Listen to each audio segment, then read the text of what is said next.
E aí pessoal, o Esportes Gerais está começando agora. Nessa edição você vai ver a hidroterapia, como ela tem auxiliado no tratamento de doenças e também na perda de peso. Perspectiva de um futuro melhor. Esse é um dos principais objetivos da galera de patinação artística do programa Fica Vivo, que tira jovens da zona de criminalidade. No quadro Esportes Especiais você vai conhecer o tênis de mesa paralímpico com a história do talentoso atleta Matheus. O Taekwondo foi escolhido para o Em Ação, uma arte marcial coreana que exigiu muito do nosso físico. E na entrevista especial tivemos um bate-papo de muito aprendizado de vida com a Luísa Guiço. Ela venceu um câncer no fêmur e agora volta aos poucos para o handebol, atividade que já praticava antes da doença.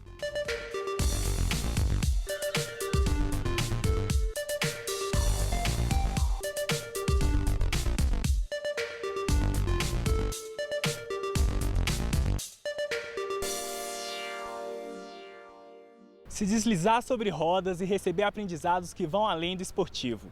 A patinação artística no Citrolândia, em Betim, tem ajudado muitos jovens na sua trajetória. O esporte tem poder de transformar vidas. Na região do Citrolândia, em Betim, essa transformação tem acontecido no cotidiano de jovens de comunidade, através da oficina de patinação artística. As oficinas, ela trabalham como meio para acessar os jovens, né? Os jovens gostam de patinação, eles vêm, né, participam da oficina, mas a gente trabalha como meio de acessar esses jovens que estão em questão de vulnerabilidades. A patinação vai além de uma prática esportiva. É uma estratégia de aproximação dos jovens. A gente usa como meio, né, para conversar com esses jovens, saber o que está acontecendo na região, para ver como que a gente pode fazer uma interferência de uma forma positiva para que esses jovens, né, escolham um novo caminho, né, assim, né, que a gente possa melhorar a vida desses jovens de alguma forma. Daniel começou na patinação artística por influência de sua irmã, que também praticava o esporte. Segundo o aluno, a oficina é um ótimo lugar para se afastar da criminalidade. As pessoas que estão aqui poderiam muito bem estar em outros lugares, poderiam estar no mundo das drogas, mexendo com outras coisas. E o tempo que elas estão aqui, elas não estão lá fora, mexendo com outras coisas, porque isso aqui é até mesmo o meio de entretenimento.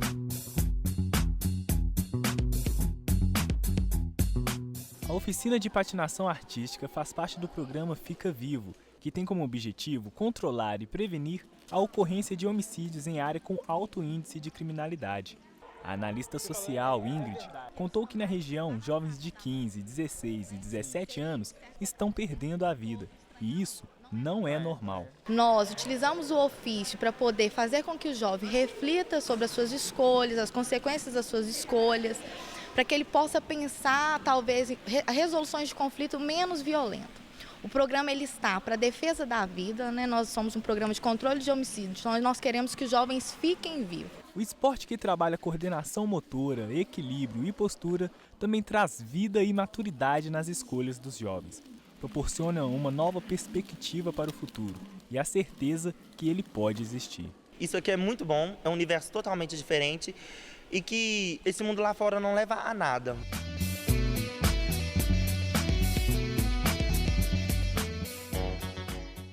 Uma opção recém-criada para auxiliar no tratamento de doenças, a hidroterapia tem sido muito procurada. Além de auxiliar na melhora do condicionamento físico, de bônus, ela ajuda a emagrecer. Para tratar patologias ortopédicas, neurológicas, reumatológicas e cardiorrespiratórias, muitas pessoas têm optado por uma atividade derivada da fisioterapia, a hidroterapia.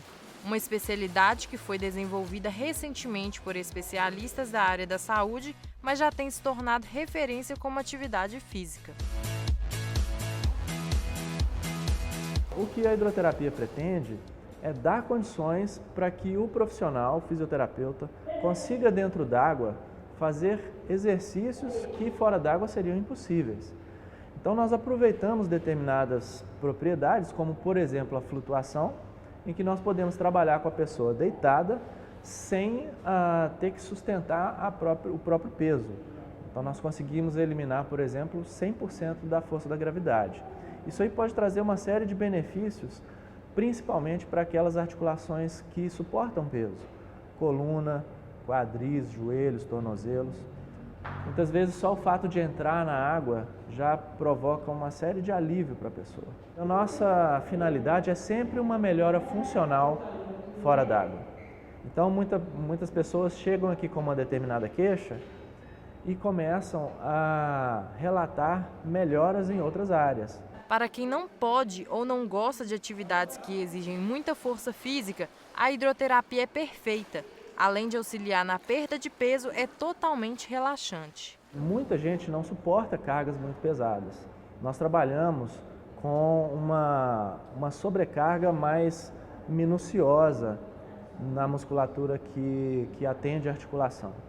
Uma atividade que, associada a outras, amplia seus resultados. É o caso da Marise, que quando conheceu a hidroterapia, viu outros benefícios. Ela vem auxiliando, na minha percepção, o reforço muscular, a minha postura, o alongamento, especialmente uma naturalidade de perceber o meu corpo com a ajuda do fisioterapeuta que está por perto.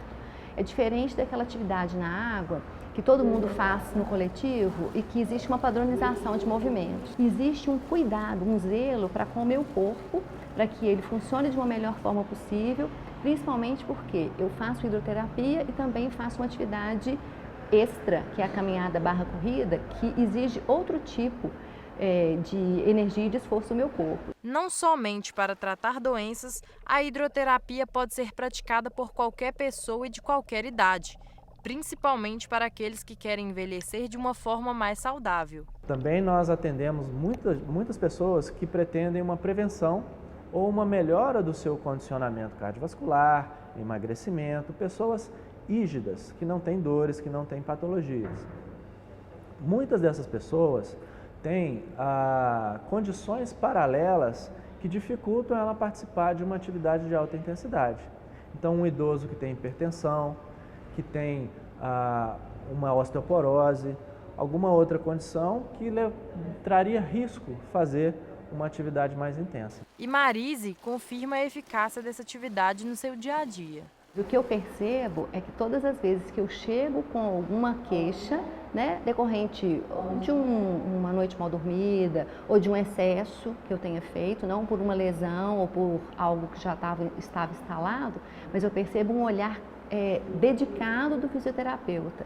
Perceber, todos os dias eles me perguntam, está sentindo alguma coisa? Tem alguma parte do seu corpo hoje que está mais sensível?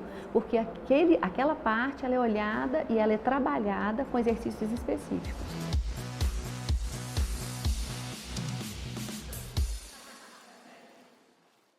O tênis de mesa, esporte muito praticado pelos brasileiros e bem presente nos esportes olímpicos, é uma forma de conseguir melhorar a atenção e o condicionamento físico. Para pessoas com deficiência, isso tem sido motivo de orgulho. Muitos têm mudado sua rotina através do esporte e conseguido bons resultados. E um exemplo disso você acompanha agora, no quadro Esportes Especiais. Presente desde a primeira edição das Paralimpíadas, o tênis de mesa é um dos esportes mais antigos para deficientes. Para os atletas, não é apenas mais um esporte, mas sim uma atividade que traz muitos prazeres. É o caso do Matheus, que foi da prática de treinos à seleção brasileira no Parapan de 2017, dando muito orgulho para sua mãe, a dona Roseli. No 5º mês de gravidez, eu fiquei sabendo da patologia dele, mielomeningocele ou espinha bífida. Foi assim, um susto muito grande, mas com muita força e fé em Deus, nós conseguimos superar juntos, a família, meu esposo, que hoje ele já até faleceu, tem 4 anos que ele faleceu, eu sou viúva, e ele sempre foi o apoio também para o meu filho, o Matheus. Eu vim para cá, pois minha mãe me incentivou muito, uma coisa que eu sinto prazer de competir, de fazer, de jogar, de ganhar. Quando ele começou com os treinos, eles viram o potencial dele, aí ele participou primeiro dos Jogos Escolares em Minas Gerais, aí ele já deu um salto para os Jogos Nacionais e agora, neste ano, ele foi convocado para a Seleção Brasileira e participou do Parapan. Eu comecei a treinar no projeto em 2013 pelo tênis de mesa, fiz o primeiro campeonato em Uberaba, que foi no ano de 2015, ganhei uma medalha de bronze, fui em Natal em 2015 novamente, no final de 2015 ganhei uma medalha de prata Em 2016 eu fui para Lavras, ganhei uma medalha de ouro. No final de 2016 fui para São Paulo e ganhei medalha de ouro. O que eu posso fazer para incentivá-lo, o que eu posso fazer para poder dar essa alegria para ele, dele ser uma pessoa mais desinibida, uma pessoa mais que tenha mais versatilidade para as coisas, que ele possa ter mais independência, eu procuro fazer. O atleta de tênis de mesa, ele fica mais concentrado, ele tem mais atenção. Questão da mobilidade melhora muito, certo? Agilidade também. Agora, o que a gente gosta mais é que eles são atletas muito motivados, porque o tênis de mesa, ele proporciona desafios para com o adversário e para com a própria pessoa. O esporte leva os praticantes a se superarem a cada dia, condiciona os atletas a buscarem o seu melhor em todos os âmbitos. Cabe a cada um se conhecer e ter a certeza que, se acreditar, qualquer barreira é possível de ser superada. Acredite em você, acredite no seu potencial. Não acredite no menos, acredite no mais. Porque todos nós temos nossas limitações, mas todos nós temos nossas possibilidades. Nós vamos para um rápido intervalo, daqui a pouco estamos de volta com o quadro Em Ação. Dessa vez nós fomos experimentar o Taekwondo. E a entrevista especial dessa edição é com Luísa Guiço, uma jovem que venceu um câncer de uma forma surpreendente. Voltamos já!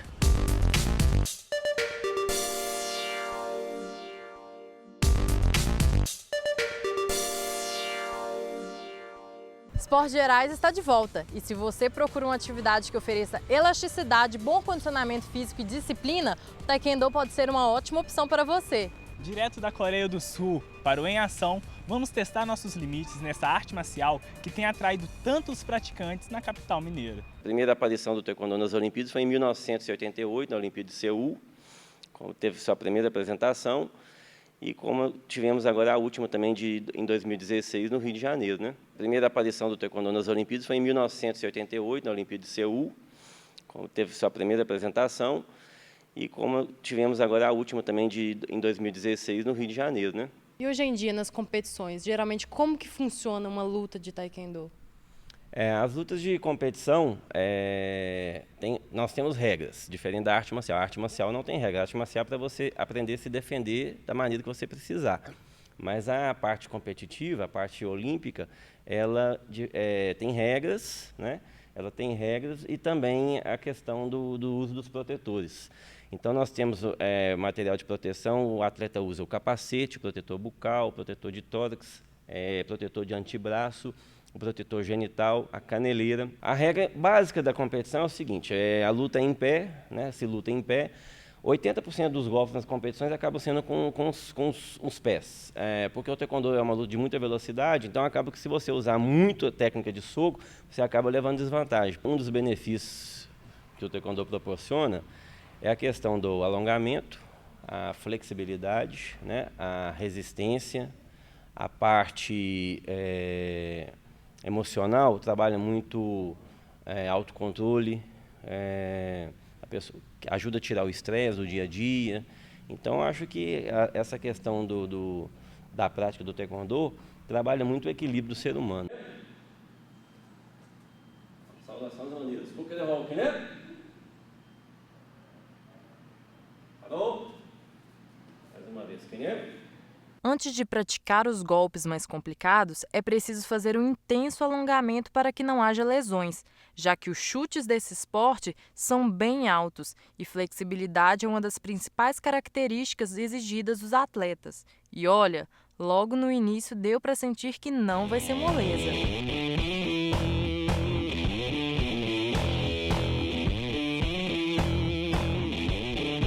Alongamento feito, é hora de aquecer o corpo.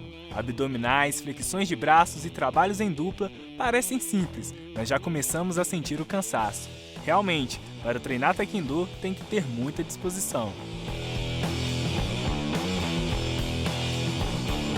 Além de bastante preparo físico, esse esporte exige uma técnica que é preciso anos para se adquirir perfeição nos golpes.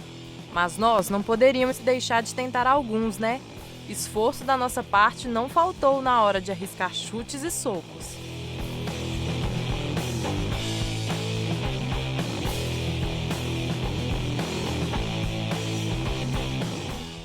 Vitor, deu para cansar um tiquinho, eu queria saber da sua impressão, o que você achou do nosso desempenho aqui hoje? Para quem está começando, a primeira aula foi excelente. O que mais importa no início de uma aula, né, para quem está começando, é a questão da força de vontade. Com a força de vontade, boa vontade, a pessoa chega longe. Então, esse é o segredo. E para a primeira aula, vocês fizeram tudo que eu pedi. Foi legal.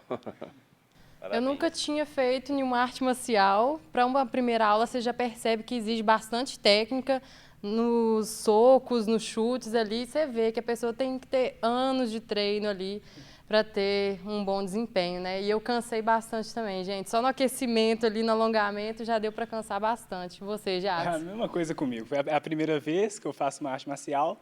No aquecimento ali, eu já senti o corpo já quente e já sem ar, mas foi bacana. Você sabia?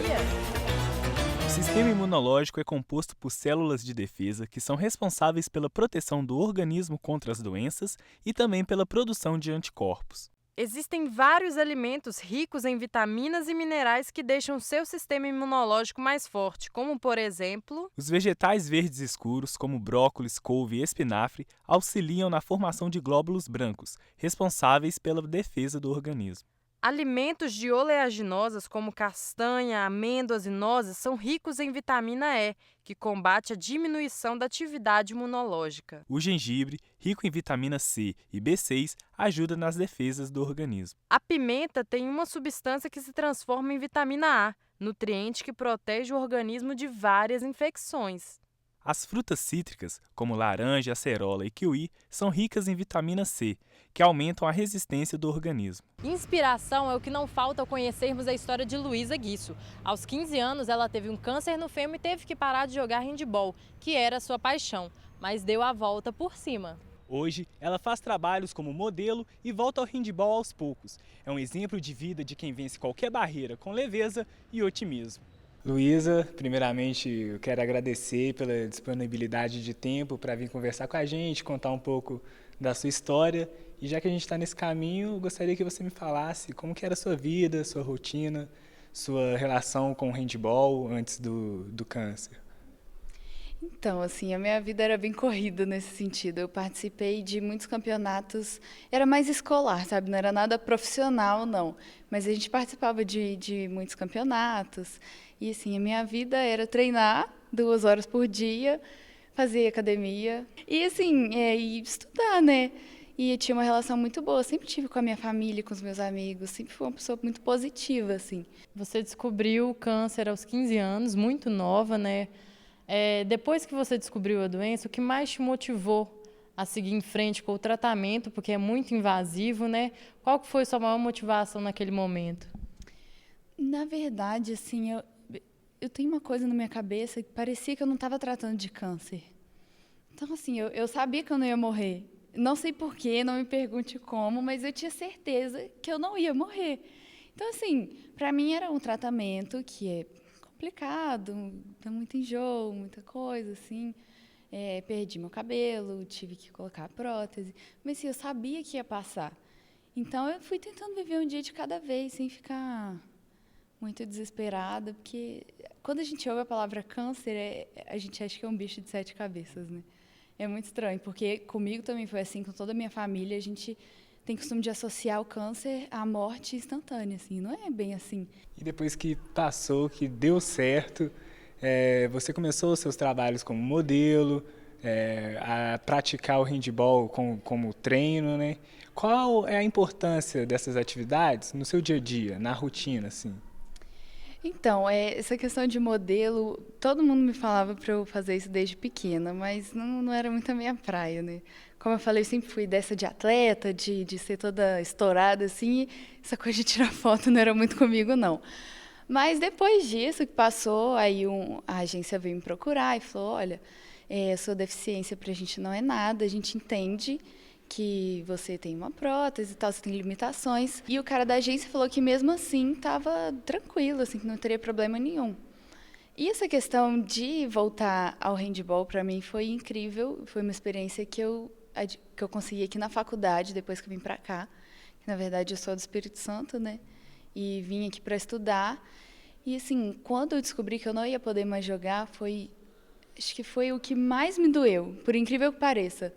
Assim, eu raspei o cabelo com muita tranquilidade, passei pelo tratamento com muita tranquilidade, mas quando eu recebi a notícia que eu ia ter que parar de jogar, como eu disse, assim, a minha vida era aquilo, então o meu mundo caiu. Mas isso foi passando, né? Eu me curei, eu vi que isso não era tão importante assim, mais importante era estar viva, eu estar com a minha perna aqui ainda.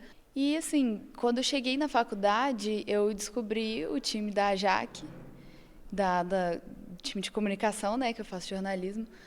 E aí eles estavam precisando de alguém para treinar, porque não tinha ninguém, era só o time, ia para os jogos e pronto. Eu falei, acho que eu posso dar uma ajudinha aqui. E eu comecei, tá dando muito certo. Nós fomos campeãs do Interpuc do ano passado, em cima de direito. Que é um time muito bom, né? Daqui é considerado um time muito bom. E a gente, assim, com 6 meses de treinamento. E nisso eu voltei a sentir o que é ser campeão, sabe? É muito bom, sério. Ter aquela sensação de aí eu caí no chão, eu me joguei, todo mundo fez montinho em cima de mim, porque foi assim, eu revivi uma coisa que no passado eu vivia muito, né? Você falou pra gente também que você recebeu muito apoio, né, enquanto você estava fazendo tratamento. Desde que você descobriu a doença, o que isso trouxe de aprendizado para você? Nossa, acho que foi mais importante, assim. Eu tenho costume de dizer hoje, normalmente quando as pessoas vão te desejar aniversário, muitas desejam assim, te desejo saúde, porque o resto a gente corre atrás. E eu falo assim, eu não desejo saúde para ninguém, não, eu desejo amor. Porque com o amor das pessoas, até sem saúde, você corre atrás do que você quiser. Então, assim, não adianta você ter saúde, você ser infeliz, você não ter pessoas em volta que gostam de você. Não adianta mesmo. Eu não tive saúde por um período, mas eu tive pessoas que me amavam. E eu me senti muito feliz naquele momento. Eu senti que se eu morresse naquele momento, eu ia morrer feliz. Além do apoio da família, né, durante o tratamento, você me contou que você recebeu mensagem de pessoas que você nem conhecia, de vários lugares. Como é que foi isso para você? Foi incrível, porque eu postei no meu Facebook, quando eu descobri, para avisar meus amigos que estava acontecendo tudo isso, né? E tomou uma proporção gigantesca. Quando eu vi, assim, em 20 minutos já estava com 500 curtidas, 600, e todo mundo comentando embaixo, não, força, vai dar tudo certo. E aí começou a aparecer gente do mundo inteiro. E, assim, foi uma coisa que até hoje eu não tenho noção da proporção que tomou. Recebi uma mensagem uma vez de um cara que ele estava na terceira ponte lá de Vitória, para se jogar. E ele falou que lembrou da minha história e da minha força de viver. Então, assim, isso me marcou muito. Você me contou que você conheceu a seleção, né, brasileira de handebol. Como é que foi essa experiência para você? Surgiu a oportunidade de conhecer elas, porque no hospital uma menina da seleção, que era júnior, inclusive, assim, ela foi me visitar, que ela era de Cachoeiro, aí descobriu que eu gostava de handebol, acho que foi até minha médica, eu nem lembro direito. Ela foi me visitar, e aí, quando teve o jogo da seleção no Espírito Santo, ela falou, você quer ir? Aí eu falei, lógico que eu quero, né? Só que, tipo, eu tava com 30 dias de operada, uma cirurgia enorme, de 8 horas de duração. Aí, enfim, eu fui, e aí depois do jogo foi assim, foi mágico. Eu fui para dentro do campo, junto com elas, assim que eles apitaram. Gente, pessoas, assim, que para mim eram inspiração de verdade. E eu me deparei, eu sentada na cadeira, e uma roda de meninas, assim, que eu era apaixonada, na minha frente, ouvindo minha história, se emocionando. Nosso tempo está acabando, né? E eu queria te agradecer por você contar um pouco da sua história maravilhosa, por você, né, mostrar essa garra, levar um incidente, né, tão complicado que as pessoas muitas não levam com tanta leveza, e você teve essa força, essa garra. Parabéns pela linda história, viu, Luiz? E muito obrigada por você estar compartilhando isso com a gente. O Esportes Gerais está acabando. Para rever esse programa e acompanhar as novidades, basta seguir a PUC TV Minas nas redes sociais. Obrigado pela sua companhia e até o próximo programa. Tchau, tchau.